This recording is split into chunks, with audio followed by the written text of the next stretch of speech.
کون لوگ ہیں جنہوں نے گجرانوالہ پی ڈی ایم کے جلسے سے افواج پاکستان کو گالی دینا شروع ہوئی، جو کہتے تھے کہ یہ جو وردی ہے دہشت گردی ہے، خدا کے لیے یہ وردی دہشت گردی ہے جس کے اوپر پاکستان کا جھنڈا لگا ہوا ہے؟ یہ وردی دہشت گردی ہے جو صبح باپ پہن کے جاتا ہے اور شام کو وردی خون میں لت پت واپس آ جاتی ہے کہ تمہارا باپ آ گیا؟ کیا ان کے لیے بھی تم نے 10 لاکھ لوگ باہر نکالے؟ کسی نے شہید کے گھر میں جا کے دیکھا کہ اس کے گھر میں روٹی ہے یا نہیں ہے؟ وہ جنہوں نے اپنا آج آپ کے مستقبل کے لیے قربان کر ڈالا، یہ کہاں جا رہے ہیں؟ فیصلہ کرنا ہوگا۔ آئیے دعا کریں کہ اللہ تعالیٰ ہمارے ملک کو سلامت رکھے، کیونکہ جو کشمیر میں مقبوضہ کشمیر میں رہتے ہیں ان کو معلوم ہے آزادی کی کیا قیمت ہے۔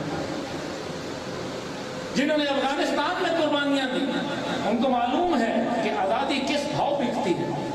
جو روہنگیا کے ساتھ ہوا، جو چیچنیا کے ساتھ ہو رہا ہے، جو سوریا کے اندر ہو رہا ہے، جو یمن میں ہو رہا ہے، جو سوڈان میں ہو رہا ہے، اور جو فلسطین کے اندر، تم گوگل کے نقشے سے تو فلسطین کے نقشے کو ہٹا دو گے، میرے دل کے نقشے پہ کیسے ہٹاؤ گے؟